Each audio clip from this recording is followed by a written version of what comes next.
Los 7 principios universales, por Connie Méndez. Mentalismo, correspondencia, vibración, polaridad, ritmo, causa y efecto, generación. Repite esta lista en el orden dado hasta que la sepas de memoria, pero recuerda siempre que la división y enumeración se emplean únicamente para mayor facilidad de comprensión, ya que los 7 principios son uno, actúan conjuntamente, en todo y siempre. Si tú, en algún momento durante el proceso de estos estudios, sientes deseos de discutir y rebatir, no lo hagas. Simplemente deja de lado el punto que te sea difícil aceptar y continúa leyendo todo lo demás. Si encuentras que en nada estás de acuerdo, es inútil que sigas leyendo. Te faltan pasos o escalones. Estos los encontrarás en el curso de tu vida corriente. Estos estudios producen paz y serenidad, y si a ti lo que te producen es deseo de entrar en polémica, está claro que aún no te ha llegado el momento de desear la paz. Aún quieres guerra. Hasta ahora, y a través de las 2 partes anteriores, has tenido vislumbres de los 7 principios. En esta tercera parte entramos a detallar un poco más cada uno de los 6 principios restantes, a partir del principio de mentalismo que ya tú conoces. Y he dicho solo un poco más y no a fondo, porque la amplitud se adquiere meditándolos. Es tu propio espíritu el que te instruye. Yo solo dirijo tu atención. El reino de los cielos está dentro de ti, dijo el Maestro Jesús, y también dijo: el reino de Dios está a mano. Aquello que llamamos Dios es infinito, sin limitaciones.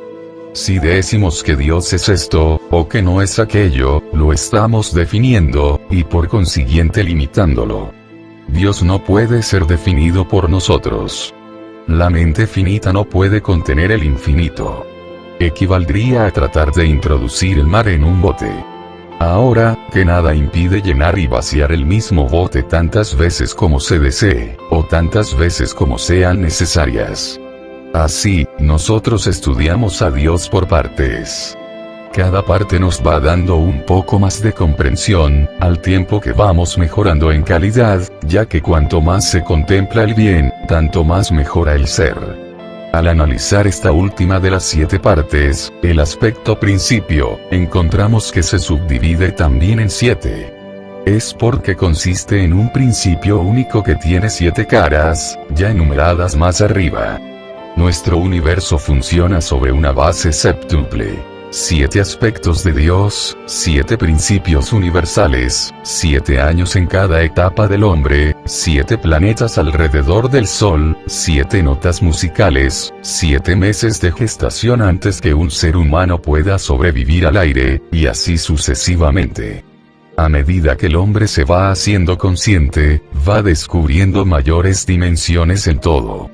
En el sector de los principios universales, algunos, como generación, polaridad primero, y más tarde ritmo y vibración, iban siendo reconocidos y aplicados científicamente en ciertos y determinados estudios como la biología, la botánica, la electricidad, la música, etc., pero se ignoraba que podían funcionar en toda la creación, subjetiva y objetiva. Siempre ha habido maestros y avatares, seres más avanzados que el resto de la humanidad, quienes han sabido todo lo relacionado con los principios. Hoy la gran masa humana ha adquirido la capacidad de comprender 7, y el conocimiento es accesible a todos. Ya no son necesarias aquellas organizaciones llamadas ocultistas, únicas conocedoras de la manera de practicar y aplicar las leyes inmutables. 1. El principio de mentalismo. Primer principio de Hermes, o sea el más importante de todos los principios de la creación. Este principio ya lo aprendiste en el librito de texto, Metafísica al alcance de todos N1. Tiene por lema todo es mente.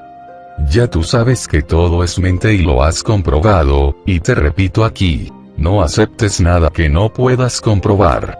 Lo que te sepa a cosa que no puedas saborear déjalo para más tarde. Ya sentirás lo que yo llamo el tiro, sin que tengas necesidad de consultar siquiera con otros más adelantados. Ya tú sabes que los pensamientos son cosas. son materia. Se manifiestan en lo exterior. Se convierten en sucesos, enfermedades, tropiezos o premios, desgracias o felicidades, dependiendo de si son negativos o positivos, y que nadie tiene la culpa de lo que a ti pueda ocurrirte en tu vida. Solo tú eres el productor de todo lo que te venga o te suceda. Todo depende del clima mental en que tú vives. Si eres constantemente malhumorado, no te extrañe que te traten mal. Si eres contento, risueño, feliz, optimista, no te extrañe que seas popular, amado, bienvenido en todas partes y que todo lo que te ocurre es bueno. Tenemos libre albedrío de escoger el bien o el mal, lo negativo o lo positivo. Hágase según tu palabra. Lo que tú esperas que suceda, lo que tú decretes que sucede, sucederá. Lo que niegues, no ocurrirá.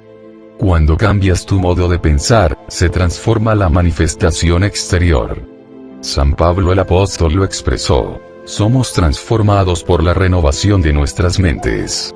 Si alimentas ciertas ideas no tienes poder ni manera de cambiar las consecuencias. Estas son las cosas que verás suceder en lo exterior. Cada condición y situación de tu vida es la encarnación de una creencia que tienes en el subconsciente. Está alojada allí produciendo su igual en lo exterior. Tus verdaderas creencias son lo que ves manifestadas. Pero hay una gran diferencia entre lo que tú verdaderamente crees, lo que tú crees que crees y lo que crees que debes creer. No es difícil distinguir entre estas tres cosas, porque como no verás suceder sino lo que tú realmente crees, puedes juzgar tú mismo. Has oído decir muchas veces que somos hechos a imagen y semejanza de Dios. Eso significa que somos creadores como Él. Dios creó los universos con su mente. Nosotros creamos nuestro mundo con nuestra mente. El mundo en que vivimos no es ni malo ni bueno. Todo se juzga con el cristal que lo vemos. Te lo voy a dar con el ejemplo siguiente. Piensa en una lámpara. Piénsala con un bombillo de 100 bujías. Ahora colócale una pantalla de color verde. La habitación y todos los objetos que en ella hay se han afectado. Todos tienen un tinte verdoso. Los colores limpios se han ensuciado. Los ojos se han ennegrecido. Todo se ha oscurecido. Ahora cambia esa pantalla y coloca una de color rojo. Todo se ha transformado. Los verdes se han ensuciado, los rojos se han avivado.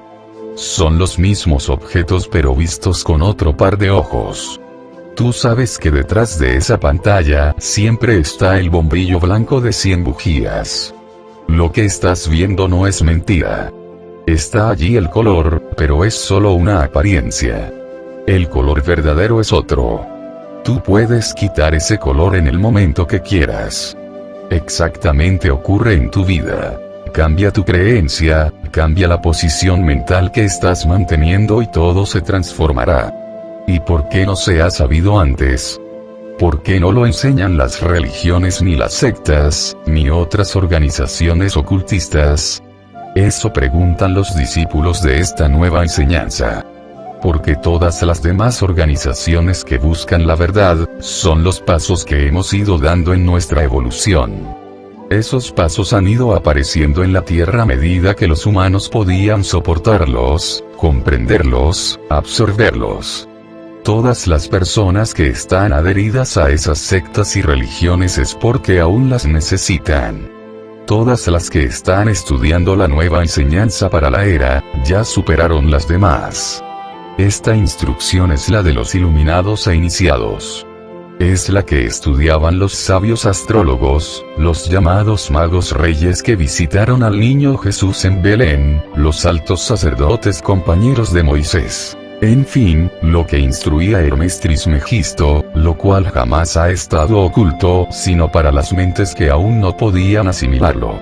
Ya hoy la mayoría de la humanidad está lo suficientemente adulta para poder digerir las enseñanzas superiores que comienzan por la psicología, metafísica, principios herméticos y luego lo que iremos dando en su momento, en esta forma clara y sencilla. 2. Principio de correspondencia. La primera frase de la Biblia dice: en el principio creó Dios los cielos y la tierra. La tierra empero estaba sin forma y vacía. En la segunda parte del librito N1, significado metafísico de los 10 mandamientos, aprendiste el simbolismo triple que emplea la Biblia, y también obtuviste una idea de la forma en que actúa el principio de correspondencia, cuyo lema es como abajo es arriba, como arriba es abajo, lo que equivale a decir que en nuestro propio ambiente terreno y en todo lo que nos rodea, podemos leer, descifrar, traducir cómo ocurren esas mismas cosas en otros planos. Que toda acción y toda condición tienen su analogía o su correspondencia en todos los demás planos de existencia, siempre tomando en cuenta que, a medida que la vida se eleva, se van ampliando las experiencias y los poderes. Y veámoslo. Vamos a tomar un ejemplo terreno, y de acuerdo con el principio de correspondencia, vamos a deducir cómo es realmente ese Dios a quien nos instan a amar, a pesar de la imagen inconcebible de crueldad que de él han dado las enseñanzas. ¿Cuántas veces te has sentido inconforme, molesto, ante el gran misterio de que los seres humanos nacen en pecado original por una culpa de Adán y Eva? ¿Qué te ha soplado en el oído tu sentido común? ¿No te has dicho acaso: pero qué demonios tendré yo que ver con una pareja que existió, si es que existió, millares de siglos atrás, y hasta cuándo estaremos pagando la deuda? ¿No te ha dicho eso tu sentido común? ¿Y no lo has obligado tú a callar por el simple hecho de que tus mayores te enseñaron a no analizar los misterios divinos, so pena de algún castigo terrible? Y frente a aquel otro gran misterio que te ha perplejado siempre, Dios todo lo sabe, ¿no te has preguntado? ¿Quiere decir que sabe antes de nacer una criatura si ésta se va a condenar o no al fuego eterno? Y antes de atreverte a saber la pregunta que se desprende, alguien te dijo: calla. No nos es permitido sondear los designios de Dios. Y no te dijo tu sentido común que a semejante imagen de bestial crueldad, no es posible amar. El sentido común, ese que alguien clasificó el más común de los sentidos, es la expresión de la sabiduría divina en este nuestro plano humano. Ya lo aprendiste en la parte segunda. Si notas que algunos de los que te rodean carecen de sentido común, puedes estar seguro de que, si no es retardo mental, ha sido tan frenada y reprimida su mente por los que lo han rodeado, que no se atreve a confiar en su propio discernimiento y siempre sale a consultar la opinión ajena. ¿Qué manifiesta en su vida común? Confusión y disparates. La Biblia dice que el hombre es hecho a imagen y semejanza de Dios. ¿Qué hace un hombre corriente que va manejando su auto y se le atraviesa un niño? No hace un esfuerzo sobrehumano, frenando con todo su cuerpo, sus sentidos y sus reflejos. No olvida su propia vida, echando a un lado el auto para salvar la vida del niño. De acuerdo con el gran misterio citado arriba, el hombre debería emular la insensible deidad que él conoce y, continuando glacialmente su camino, pasar por encima del niño y dejarlo destripado en medio de la calle. Pues si el hombre, que es apenas un átomo en la creación, pone todos sus pobres recursos a favor de un niño extraño, el Dios infinito, todopoderoso, nuestro Padre, cuya esencia ha formado aquel hombre, tiene infinitos recursos para redimir, proteger y salvar a su infinita creación. Esta es la forma de aplicar en la práctica el principio de correspondencia que dice: como es arriba es abajo, como es abajo es arriba. Estudiando la mónada se llega al ángel, dijo Hermes. No podemos juzgar y apreciar exactamente cómo es una condición de vida superior a aquella que estamos viviendo. Un pobre piensa de un rico cómo será de agradable el tenerlo todo. No lo está experimentando y no lo podrá apreciar totalmente hasta que se encuentre rico, aunque sí puede anticipar el agrado juzgando por lo que él mismo siente cuando logra satisfacciones, de acuerdo con su nivel económico. Eso mismo ocurre entre planos o dimensiones. La hormiga vive en primera dimensión. La mente en ella no pasa de ser un instinto. No le es posible, pues ni calcular, siquiera la vida de un hombre. A esto he querido llegar para explicar el término conciencia que tanto usamos en metafísica, y cuando mencionamos la conciencia espiritual y la conciencia material, el derecho de conciencia, etc., es el estado de adelanto o de atraso. Es el estar consciente de algo, en pleno conocimiento de algo por el hecho de estar experimentándolo en carne propia o en mente propia. Si a la hormiga le fuere posible meditar sobre el hombre, y si se le pudiera enseñar a aplicar el principio de correspondencia, habría que decirle aproximadamente: un hombre es un ser como tú, que fabrica su casa como tú, que busca alimento como tú, que tiene su gobierno como tú y reglas de buen convivir, como tú. Nada de lo demás lo puede captar, porque nada de lo demás ha entrado en su plano de conciencia. En cada plano existen adelantados que ya están casi a punto de ascender al próximo plano de conciencia, y que ya vislumbran, o presienten las condiciones superiores. Entre los animales hay perros, caballos, etc., de los cuales se dice, le falta poco para hablar. Entre los hombres surge un Jesús, por ejemplo, que condesciende en regresar a un plano inferior con el propósito de enseñar a adelantar. Nosotros estamos ya entre planos, viviendo y aprendiendo las condiciones del plano mental, al cual nos estamos graduando.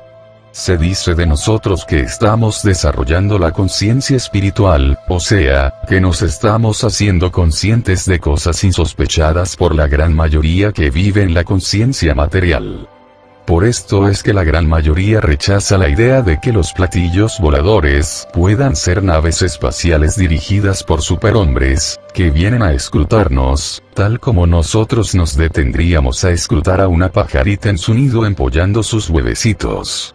No nos quieren mal. Solo nos curiosean. Como es abajo es arriba.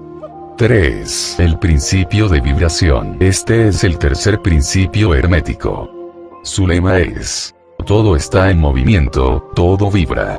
Empecemos por pensar en la hélice de un avión. Cuando está inmóvil vemos las astas, dos remos de madera fijos a un eje. De pronto se ponen en movimiento, van acelerando y al ratito no vemos nada. Se vuelven transparentes.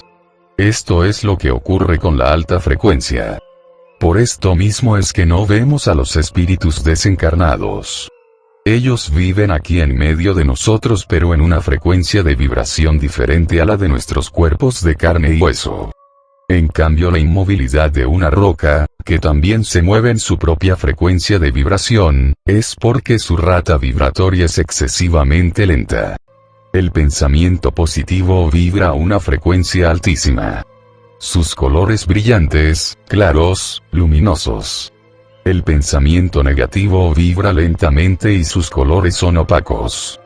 Cuanto más negativos, tanto más sombríos y tanto más bajo el tono de su sonido. El pensamiento positivo, como la mente que está polarizada en plano positivo, no puede ser dominado por una vibración baja, a menos que haya algún concepto o idea negativa agarrada por alguna parte en el individuo. A menos que el individuo permita que su pensamiento se vuelva negativo. Jesús dijo: el Dios de este mundo viene a mí y no encuentra nada en mí para asirse. El Dios de este mundo es el polo negativo, que es lo que impera en la mayoría de las mentes. El polo positivo, ya lo hemos establecido, es de alta vibración. El polo negativo, de baja vibración. Los sonidos bajos son de vibración lenta. Los sonidos altos, de alta vibración. Los colores oscuros son de bajas frecuencias. Y los colores brillantes de alta frecuencia. Todo lo que es materia está siempre en movimiento circular. Girando en contorno a algo más grande como los planetas que giran alrededor del Sol. Este es el patrón universal para todo lo material. Los herméticos han enseñado siempre el movimiento vibratorio de la luz, el calor, el magnetismo, la cohesión, que es el principio de la atracción molecular que llamamos comúnmente amor, lo mismo que ese gran misterio llamado la gravitación o gravedad. Hoy todo el mundo conoce la relación entre el movimiento y el sonido, aunque aún no se ha estudiado en nuestro plano terreno, o sea que aún nadie lo considera de gran importancia. ¿Quién no ha percibido el zumbido de un abanico eléctrico girando a máxima velocidad? La rotación va produciendo diferentes sonidos musicales. Un avión que pasa emite un sonido musical, del cual se desprenden varios otros tonos. Estos se llaman armónicos, como es sabido por los músicos. Cuando se golpea una nota musical cualquiera, digamos en un piano, repercuten otras dos notas en octavas más altas. Los tonos que suenan son una tercera y una quinta nota del tono golpeado. Esta combinación armónica se llama el acorde mayor, por lo general. El oído humano no percibe los sonidos que pasan de cierta frecuencia. Cuando algo gira emitiendo un sonido que va en aumento de velocidad, pasada la frecuencia imperceptible para el humano, se comienza a ver grados de color, empezando por el rojo oscuro. A medida que aumenta la velocidad, el color se va haciendo más brillante, luego pasa al naranja, luego al amarillo, de allí al verde, al azul, al añil y al fin al violeta. Si la velocidad aumenta se vuelve blanco, y de allí en adelante suceden los rayos llamados XX, luego electricidad y finalmente el magnetismo. Más adelante estaremos en planos mentales y espirituales. Einstein decía que mientras más estudiaba la electricidad, más cerca se encontraba del espíritu. Para los humanos estas cosas son aún inexplicables. Pertenecen a los planos sutiles donde residen nuestros cuerpos astral, etérico, emocional, mental y espiritual. Los estados de ánimo vibran y lanzan al espacio esas vibraciones en sonidos y en colores. Todos los estados mentales se lanzan al exterior del cuerpo que los crea, van golpeando cuerpos afines como hacen los instrumentos musicales, y estas vibraciones afectan en bien o en mal a otras mentes, aumentando los estados emocionales y mentales que están a tono con ellas. Por ejemplo, si alguien se encoleriza, lanza vibraciones de ira, las cuales son atraídas magnéticamente por otro que está también encolerizado, se aumentan unas a otras. El estado emocional va empeorando y se puede llegar hasta el crimen, cuando las personas afectadas no tienen el hábito de controlarse. Los pensamientos e ideas respecto a Dios, sobre los maestros de sabiduría, sobre el yo superior o sobre todo lo noble y puro tienen vibraciones altísimas. Estas elevan cualquier vibración menor, pudiendo curar enfermedades, resolver problemas, etc. 4. El principio de polaridad. Lema. Todo es dual. Todo tiene dos polos, todo su par de opuestos, los semejantes y los antagónicos son lo mismo. Los opuestos son idénticos en su naturaleza pero diferentes en grado.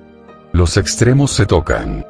Todas las paradojas pueden reconciliarse. Este cuarto gran principio hermético encierra la verdad de que todas las cosas manifestadas tienen dos aspectos, dos polos, que son un par de opuestos con innumerables grados entre ambos extremos. Aquellas antiguas y eternas paradojas que han confundido las mentes como todo es y no es, al mismo tiempo. La tesis y la antítesis son idénticas en naturaleza, y los extremos se tocan, quedan explicadas si se medita este principio. La ley de polaridad explica que lo que existe entre cosas diametralmente opuestas es solamente cuestión de grados, y afirma que todo par de opuestos puede reconciliarse mediante la aplicación de esta ley. Vamos a examinar este principio en los diferentes planos. En el plano físico encontramos que el calor y el frío son de idéntica naturaleza, siendo la diferencia solo cuestión de grados. El termómetro indica los grados de temperatura, siendo el polo inferior el llamado frío y el superior calor. Entre estos dos hay muchos grados de calor y frío, y de esos grados el superior es más caliente, en relación con el inferior, que es más frío. No hay absolutamente un tipo fijo. Todo es cuestión de relación y grados. No hay ningún sitio en el termómetro en donde cese el calor y comience el frío. Absolutamente. Todo se reduce a vibraciones más o menos elevadas o bajas. Las propias palabras elevado y bajo que estamos usando no son más que dos polos de una misma cosa. Son relativos. Así sucede igualmente con el este y el oeste. Si viajamos alrededor del mundo en dirección oriente, llegamos a un punto que se llama occidente. Marchamos lo suficiente para el norte, y pronto nos encontramos viajando hacia el sur. El mismo principio se manifiesta en la luz y la oscuridad, las que en resumen son la misma cosa. ¿Dónde termina la oscuridad? ¿Dónde empieza la luz? ¿Cuál es la diferencia entre grande y pequeño? ¿Cuál entre duro y blando? ¿Entre blanco y negro? ¿Entre positivo y negativo? La escala musical es lo mismo, partiendo de sí, llegamos a encontrar el sí. El mismo principio opera en idéntica manera en el plano mental. El amor y el odio son considerados como diametralmente opuestos e irreconciliables. Pero si aplicamos el principio de polaridad, encontramos que no existe ni un amor absoluto, ni un odio absoluto diferentes uno de otro. Los dos no son sino términos aplicados a los dos polos de una misma cosa. Empezando en cualquier punto de la escala, encontramos más amor y menos odio si ascendemos por ella, o menos amor y más odio si descendemos por ella. Hay muchos grados de amor y de odio, y existe también un punto medio donde el agrado y desagrado se mezclan en tal forma, que es imposible distinguirlos. El valor y el miedo quedan también bajo la misma regla.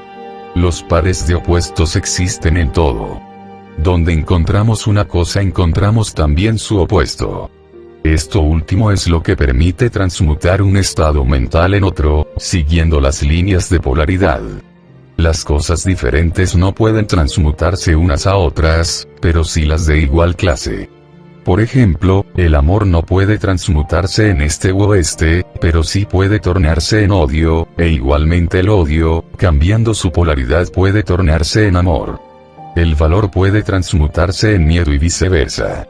Las cosas duras pueden tornarse en blandas, y así sucesivamente, efectuándose siempre la transmutación entre cosas de la misma clase, pero de grado diferente. Tratándose de un hombre cobarde, si se elevan sus vibraciones mentales a lo largo de la línea miedo-valor, se llenará de valentía y despreciará el peligro. Igualmente lo perezoso puede hacerse activo y enérgico, polarizándose simplemente a lo largo de la línea pereza-diligencia. Una vez entendido el principio de polaridad, se ve inmediatamente que los cambios mentales que deseamos ver en nuestros enemigos, amigos, nuestros hijos, empleados, etc., son posibles aplicando la ley. Es como producir un deslizamiento a lo largo de una escala, a saber, no se trata de transmutar una cosa en otra completamente diferente, sino de reducirla a un simple cambio de grado de la misma cosa. Los estados mentales pertenecen a innumerables clases, cada una de las cuales tiene su opuesto, y a lo largo de su propia línea es posible la transmutación. El espíritu y la materia son polos de la misma cosa, siendo los estados intermedios, o planos, cuestión de grados vibratorios solamente. Estos dos polos, en todo lo que existe, se clasifican ellos mismos por su grado vibratorio, o sea su frecuencia, en positivos y negativos. Así, el amor es positivo, el odio es negativo. La fe es positiva, el miedo es negativo. La actividad es positiva con relación a la inercia. El color blanco es positivo contra el negro negativo.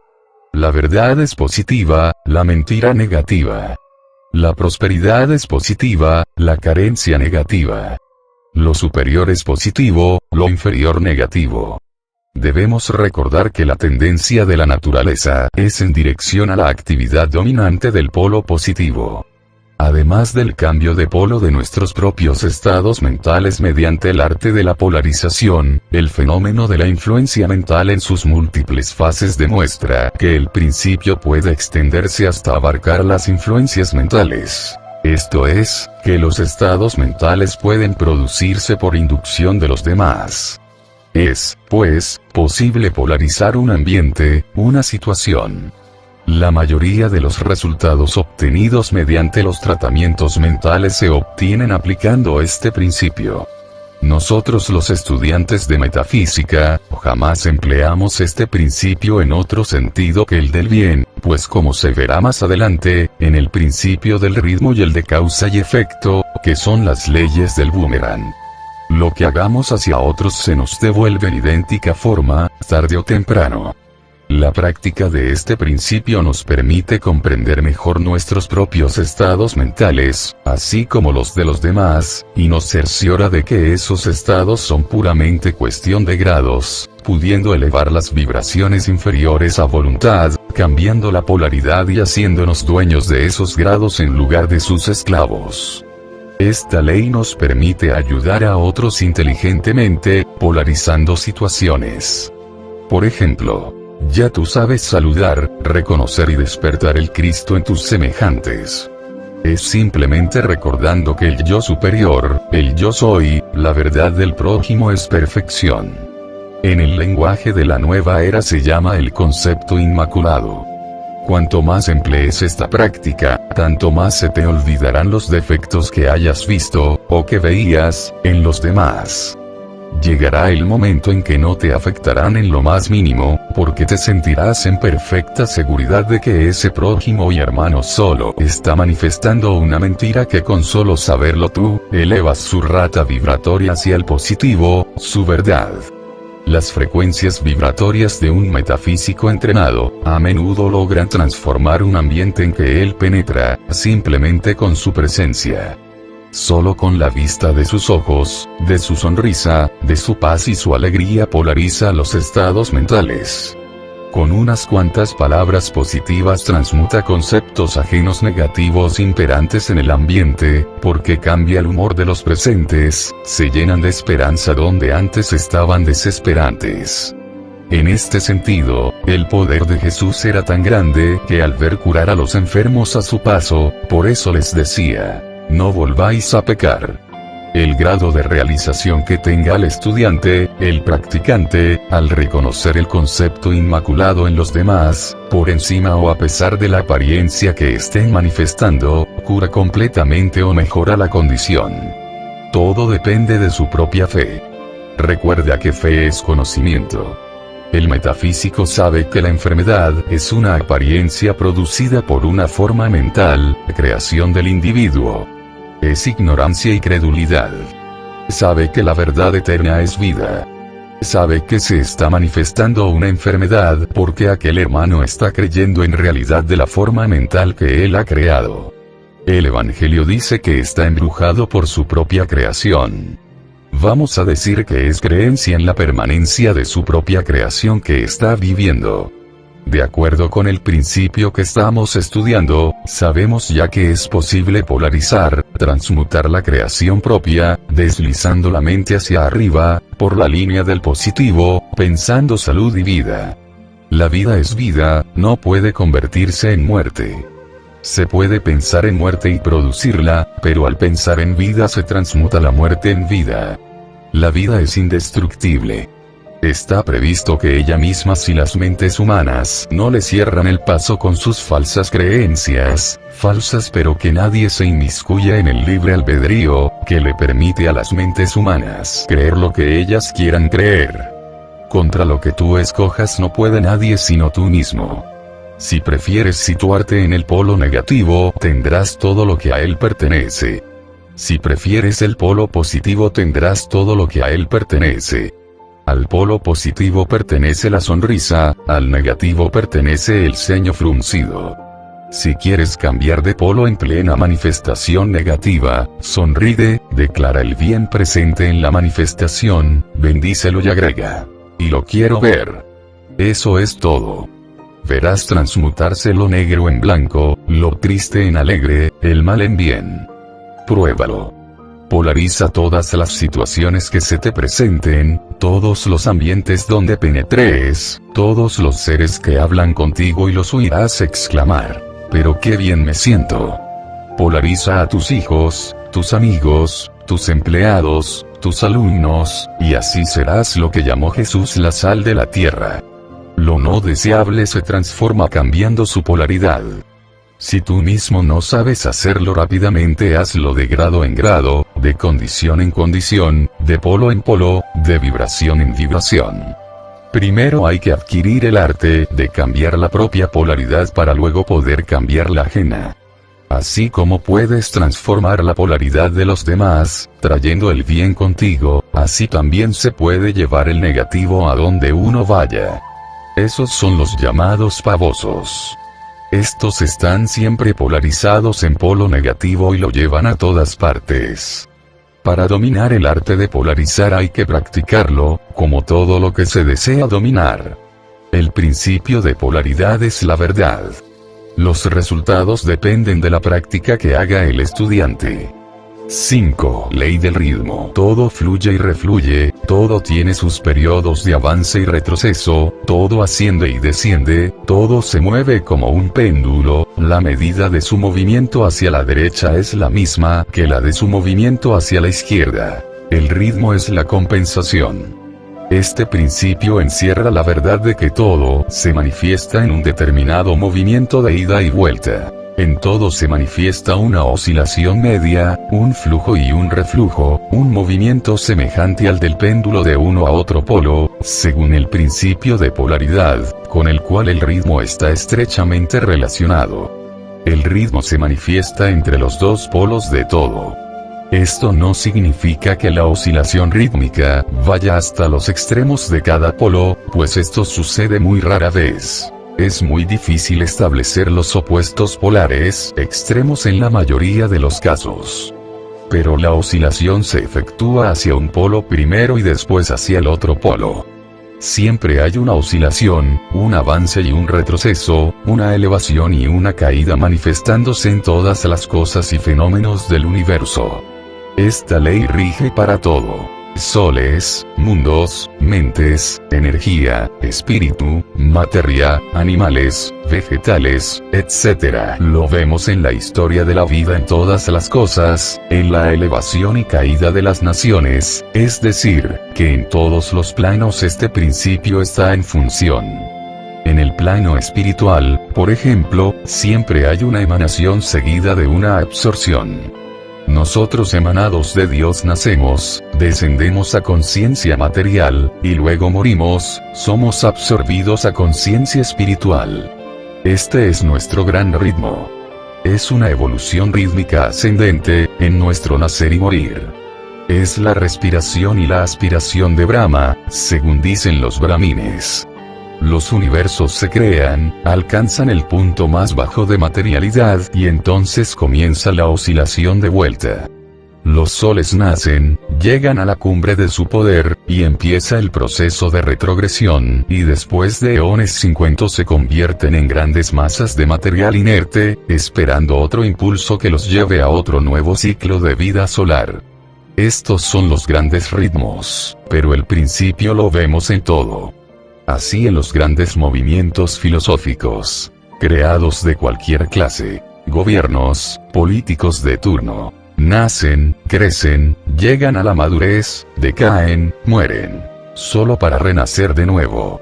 Todo se repite una y otra vez, igual al pulso que es el ritmo más pequeño que nosotros podemos ver o sentir. El día y la noche, las estaciones, nada está en reposo. Todo tiene su propio ritmo. También lo vemos en todas las fases de la actividad humana. Las mareas de la vida fluyen y refluyen de acuerdo con la ley, y así vemos que empezamos algo con gran entusiasmo, que no sabemos cuándo ni por qué decae, y luego vuelve y así nos va manejando este principio porque él, como toda ley, es inmutable. Siempre se cumple. Pero al estudiarlo y conocerlo y saber que él siempre está en función, se aprende a usar igual que lo hacemos con la ley de mentalismo, o la de causa y efecto o la de polaridad. Es decir, que estas leyes no son ni buenas ni malas. Simplemente garantizan el funcionamiento armónico del universo, y es nuestro conocimiento y uso de ellas lo que las hace buenas o malas para cada quien. En este caso, por ejemplo, sabemos que no se puede anular el principio del ritmo, pero tampoco podemos permitir, una vez conocido, que juegue con nosotros y nos lleve de allá para acá, igual que brizna de paja, sino que aprendemos a eludir sus efectos hasta cierto grado. Grado que depende del dominio que se tenga de dicho principio. Aprendemos a usarlo en vez de ser usados por él. Aprendemos a polarizarnos en el punto donde deseamos quedarnos y nos elevamos por encima de la oscilación pendular.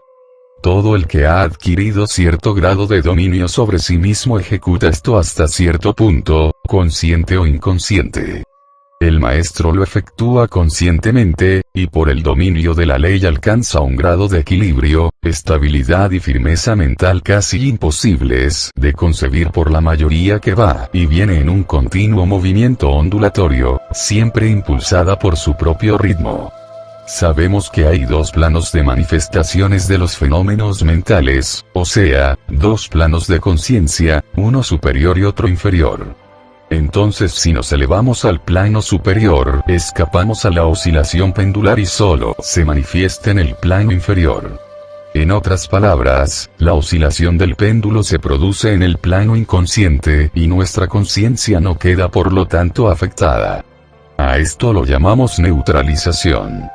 Su operación consiste en elevar el yo sobre las vibraciones del plano inconsciente de la actividad mental, de manera que la oscilación negativa del péndulo no se manifieste en la conciencia y no quede uno afectado por ella.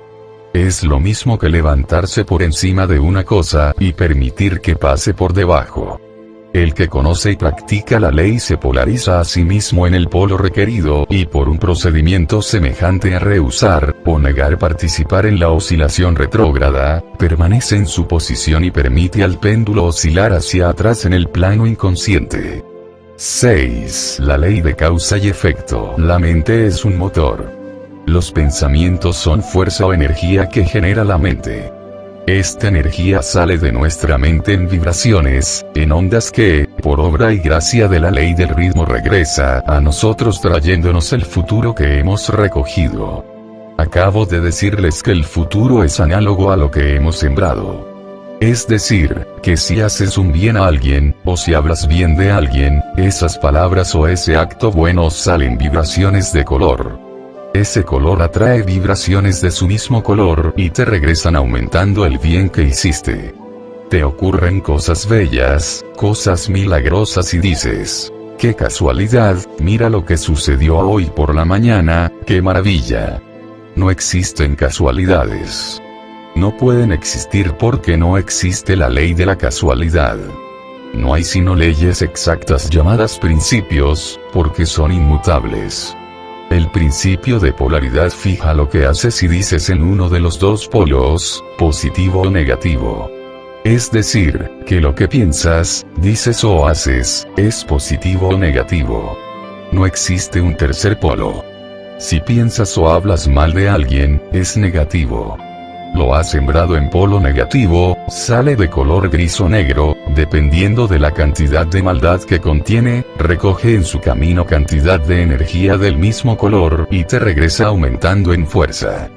Te ocurre un choque, un accidente, siempre será algo desagradable. Allí tienes, pues, la explicación de lo que te ocurre. Si criticas, serás criticado. Si dañas a alguien o algo, serás dañado o algo tuyo sufrirá un daño. Si eres injusto, duro, esa injusticia se te devuelve igualmente esa dureza. Esas causas que siembras tienen que dar su fruto en efectos, antes de que quedes liberado. Si siembras discordias, tienes que recoger discordias. Si siembras bondad, amor, ayuda, tienes que recoger bondad, amor, ayuda. Lo que siembres, que sea constructivo o destructivo, lo verás devolverse. ¿Cómo puede la gente seguir creyendo que pueden impunemente ser crueles, calumniadores, malhumorados, violentos, mezquinos y esperar tener salud, amor, fortuna, felicidad, es decir, todas las cosas buenas de la vida, si solo siembran las cosas malas? El mundo entero se lo pasa enviando odio, egoísmo, discusiones, pleitos y recogen la cosecha en confusión, caos, guerras y molestias de todas las clases. No siempre se puede devolver la cosecha inmediatamente. El planeta Tierra tiene una cantidad enorme de deudas acumuladas, de todo el mundo, y se desahoga por donde puede, en tempestades, ciclones, terremotos, desastres marinos, derrumbes, inundaciones, erupciones volcánicas, etc. Muchas veces las personas a quienes hemos dañado en alguna forma se mueren antes de que se haya podido saldar la cuenta con ellas, y tiene que haber una oportunidad para saldarla en el futuro, porque Dios es infinita misericordia y no deja a un hijo suyo en eterno castigo sin darle oportunidad de saldar sus deudas. Por eso es que Dios ha instituido la reencarnación. Para dar oportunidad de pagar las deudas, y para dar también oportunidad de cobrar el bien carnal y material que hayamos merecido y que no se puede cobrar en un plano invisible e inmaterial. No sería justo que nos quedáramos sin el premio a nuestros esfuerzos y bondades, por supuesto que se trata de las cosas que no tienen premios sino materiales.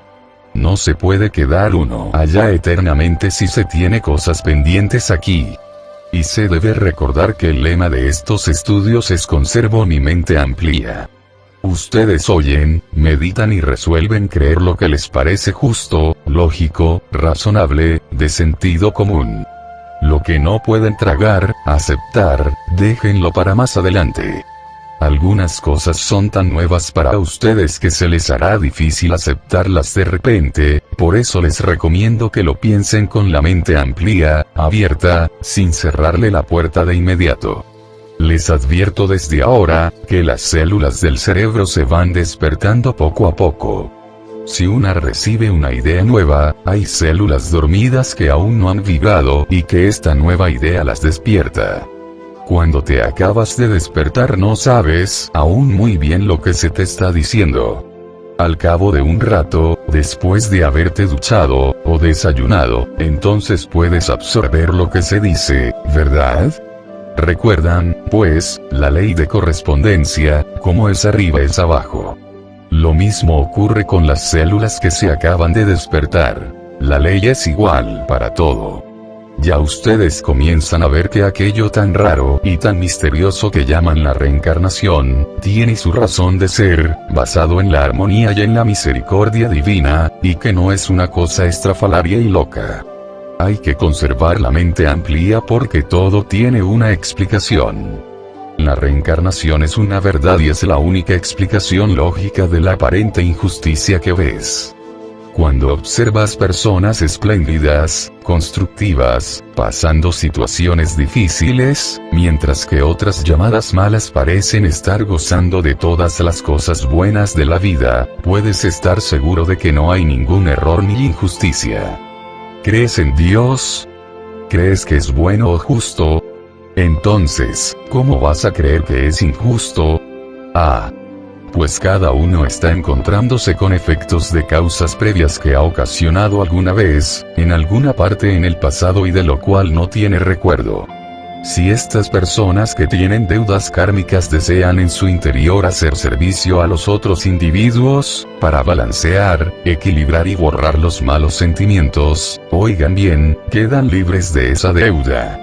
Pero si no pueden lograr estos sentimientos y buenos deseos, la vida los reunirá de nuevo tantas veces como sea necesario, hasta que se cumpla. Y cada vez en asociación más cercana, a veces llegan a nacer madre e hijo, porque la ley del amor es así. Trata de disolver enemistad con amor. Cuando entre dos personas existe una atracción de amor y armonía, es seguro que estuvieron en contacto y asociación armoniosa en vidas anteriores, y pueden expandir esta cualidad tan necesitada en el mundo. Cuando noten un sentimiento de resistencia contra alguien, es que las sensaciones recuerdan una asociación discordante o desagradable. Es muy confortante saber que el perdón de Dios, por el mal uso de su energía, siempre está a la mano para aquellos que lo desean realmente. Aquel fuego eterno y castigo eterno que inventaron las religiones de la era pasada para controlar al mundo a través del temor, la superstición y la obediencia ciega, no es verdad. Cualesquiera que sean las causas, el pecado, la imperfección, la impureza, el error que hayan sido cometidos, hay una manera consciente de transmutar esos errores. ¿Saben lo que quiere decir transmutar? disolver, borrar completamente y sin costo alguno. Cuando los humanos se dan cuenta de que ellos mismos son los causantes de todos sus males y de todas sus calamidades, de todas las limitaciones en su mundo, de pronto desean arreglar las cosas, sinceramente. Ese deseo es el que cuenta y es necesario que sepan que toda clase de asistencia les es dada. Hasta que llega ese momento el hombre o la mujer se ponen en rebelión contra las circunstancias y hasta contra Dios, o se someten a las condiciones creyendo que son la voluntad de Dios y por supuesto, esto es mentira. Ahora, y esto es importantísimo que lo recuerdes en todo momento. Cuando el estudiante se da cuenta de que las fabricaciones de su mente son tan importantes que rigen su destino y hasta el destino de los demás. Cuando realiza que todos sus decretos se manifiestan y que nadie, absolutamente nadie sino él mismo puede ser culpado por lo que a él ocurre, se llena de pánico, y hace lo de siempre. Buscar a quien culpar, a quien soltarle el castigo. ¿Qué ocurre? Que se le suelta el cuerpo, a la materia, achacándole toda la responsabilidad, y procede a castigarla de la forma más inmisericorde. ¿Cómo? No me lo van a creer con todas las antiguas flagelaciones y torturas a que se sometían los santos y los mártires, porque eso lo tiene archivado el subconsciente desde épocas remotas del cristianismo. Claro está que nadie toma un látigo en la mano. Ya eso no se estila. Pero sí procede a torturarse mentalmente. Procede a vigilarse como un policía y a decirse: no ves. Ya caíste otra vez. Ya lo volviste a hacer. Ya vas a volver a sufrir las mismas consecuencias. Por supuesto, como esto es un decreto, vuelven a ocurrir las mismas consecuencias. No solamente, sino que se le ha ofrecido un poder de carta blanca a una forma mental de culpabilidad, fabricada especialmente, para que continúe torturándonos a cada desliz y que no nos deje adelantar. Cada vez que te encuentres atajándote, castigándote, regañándote, con las resultantes torturas, acuérdate de que basta con saber que hemos pecado, para usar la frase católica que estás acostumbrado. Al saberlo, quiere decir que ya estás consciente del bien y el mal. Ya es solo cuestión de tiempo, y no mucho tiempo para que tu subconsciente te ataje antes de cometer el mismo pecado de nuevo. Es el principio de la confesión. Pecado confesado es medio perdonado, pues la confesión católica no ha tenido sino un solo propósito: el de hacernos conscientes de cuando hemos cometido una infracción. El perdón del sacerdote es nominal. El que realmente perdona es el Cristo interior.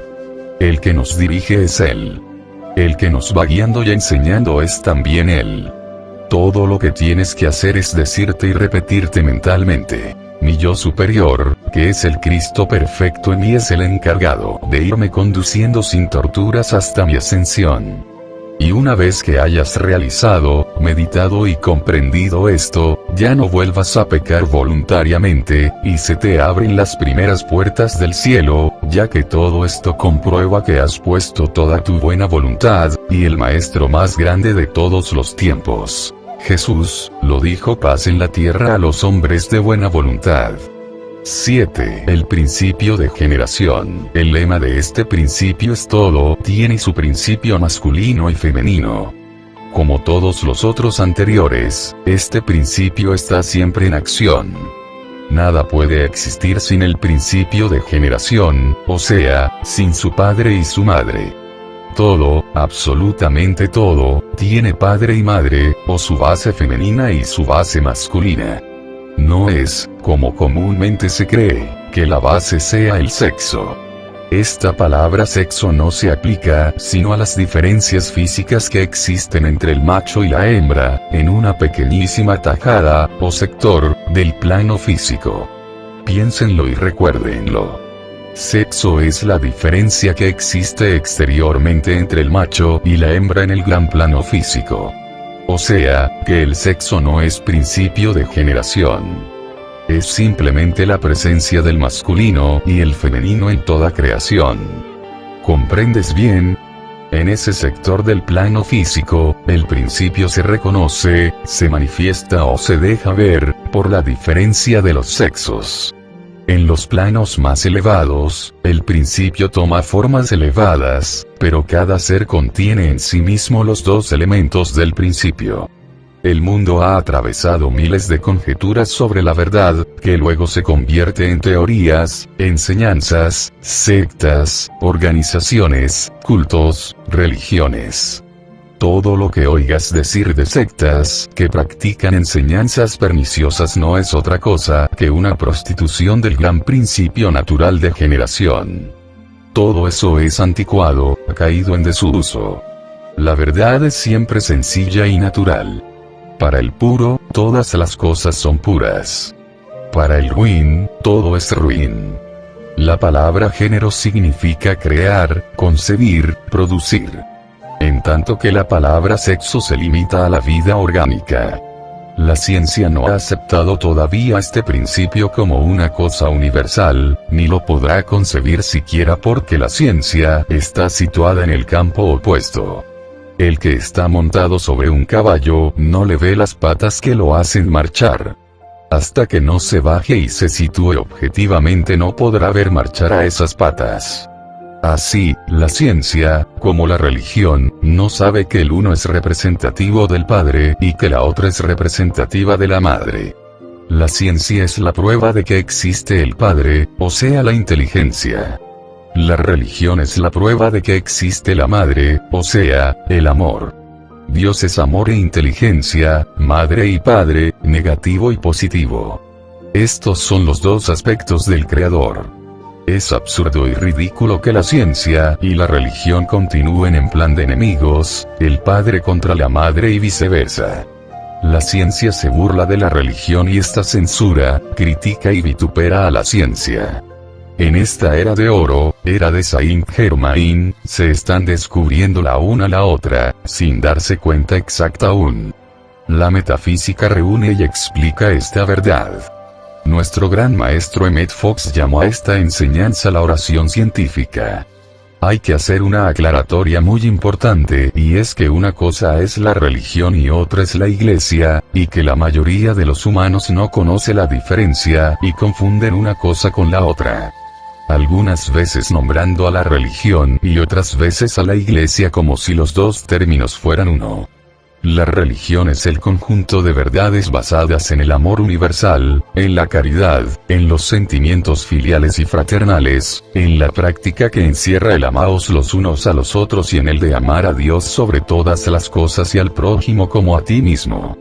La palabra religión significa algo que está doblemente ligado, o sea religado, unido por cohesión, y eso es absolutamente todo. Tampoco necesita algo más, ya que esa cohesión la logra el amor. Ya anteriormente hemos dicho que la ley de atracción, adhesión y cohesión es el nombre que la inteligencia, ciencia, padre, le da al amor. Amor es el término que el corazón, madre, le da a la ley que atrae, une y adhiere con tal potencia que nada puede separar. Todo lo que de allí se desprende, fervor, devoción, caridad, etc., son cosas típicas de la madre. El papel que desempeña la madre en una familia, religando y entrelazando a todos sus hijos por medio de su amor, sus cuidados, sus enseñanzas, su devoción. La atracción que ejerce sobre toda la familia esa vibración que es la mamá, que aún después de muerta sigue ejerciendo su influencia invisible, recordándole a todos que son hermanos ligados por un mismo padre y religados por una misma madre, eso es la religión. La iglesia es un organismo, o una organización humana creada por los hombres. El término viene de ecclesia, palabra latina que significa reunión, o sea conjunto de cosas dispersadas. Lleva el objeto de reunirse para orar, practicar obras piadosas, enseñar, etc. Pero después de fundada la primera ecclesia, pronto degeneró en un instrumento de amenazas, castigos, dogmas, reglas, indulgencias y permisos especiales, todo para obligar a una lealtad hacia ella. No hacia la religión, entiéndase, sino hacia las leyes que Ecclesia impuso. leyes y obligaciones físicas y corporales, limitaciones, ritos y observaciones obligatorias, todas catalogadas por los escribas ordenados por esas eclesias, especialmente parafraseadas para confundir los términos eclesia y religión en las mentes ingenuas de los tiempos cristianos primitivos. ¿Comprendes ahora la diferencia entre iglesia y religión? Son muy pocos los que aman un conjunto de reglas duras, inflexibles, que se basan en el temor y la amenaza. Aún los que aparentan ser más adictos a la iglesia, están solo aparentándolo de labios afuera, sintiéndose amenazados. Pero en sus vidas privadísimas, sobre todo en sus ideas y sentimientos, actúan en forma totalmente opuesta. La ciencia, en cambio, actúa con toda la libertad que le conviene. Ella es masculina a pesar de que la llaman ella. Está basada en el intelecto terrenal, y como no siente, porque el sentimiento es una cosa y la inteligencia es otra, como ya lo hicimos ver, nadie ni la cohíbe, ni la obliga, ni le pone trabas ni leyes, ni reglas, ni castigos. Lo único que se le ha impuesto es que no mate al ser humano, y ella trata de salvarlo a toda costa, aunque sí se le permite matar a los animales, cosa tan reprensible, ya que estos pertenecen a la evolución llamada elementales, que son nuestros hermanos, con los mismos derechos a vivir que nosotros. Eso ya lo viste en el libro de texto Metafísica al alcance de todos, N1.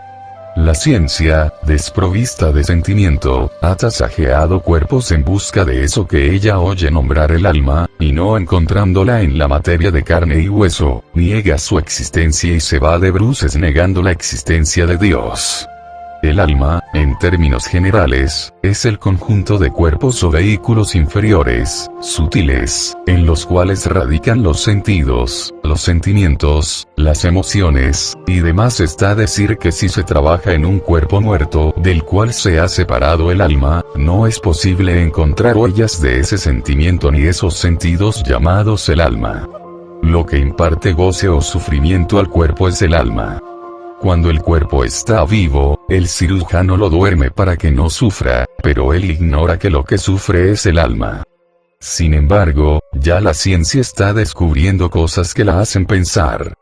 Pensar en otro aspecto del asunto, ¿se entiende? Primero encontró que el átomo no es el fin de la materia. El átomo, ese patrón establecido de la familia humana, no es el diseño más pequeñito en existencia. Todavía se puede subdividir en multitud de corpúsculos hermanos, hijitos, etc., repitiéndose el patrón establecido hasta el infinito, etc., repitiéndose el patrón establecido hasta el infinito. ¡Claro! Como es arriba es abajo y viceversa, ¿no dice así el principio de correspondencia? Siempre encontramos a la madre con sus hijitos girando en contorno. Y ya que como es abajo es también arriba, vamos ampliando el diseño hasta encontrarnos casi al nivel de nuestros ojos, que el eterno patrón lo tenemos siempre a la vista en el Sol, con sus planetas girando en contorno, tal como el diseño del átomo. La ciencia, un poco confusa con tantas evidencias del polo femenino y el polo masculino, primero tanteó poniéndoles nombres distintos a estas manifestaciones. Primeramente llamó polo negativo al femenino y polo positivo al masculino. Pero andando el tiempo se encontró que no hay nada más opuesto al negativo debilucho que ese femenino que genera precisamente formas y energías nuevas. Luego emplearon el término cátodo en lugar de negativo, pero resulta ahora que el cátodo es el generador de un torbellino de corpúsculos, electrones y fenómenos que han desbaratado todas las teorías aceptadas. El tal cátodo, pues, es el principio madre de los fenómenos eléctricos y de las tan sutiles formas de materia que la ciencia se la pasa encontrando. Más y más se está llamando al cátodo polo femenino, lo cual es mucho más simpático que la otra alternativa de que los corpúsculos creadores están cargados de energía negativa. No hay nada nuevo bajo el sol. Nada de lo que aquí lees es nuevo. Todo ha sido dicho ya por Enoch, Hermes, y principalmente en la Biblia y en la literatura teosófica dictada por los ascendidos maestros de la sabiduría. Madame Elena P. Blavatsky, mujer tan perseguida y mal juzgada en tiempos menos lúcidos, nada de lo cual puede negar sus maravillosos dones mediunímicos. Lo que sí es nuevo, es el estilo y la forma de presentar esta enseñanza por moderna y simplificada.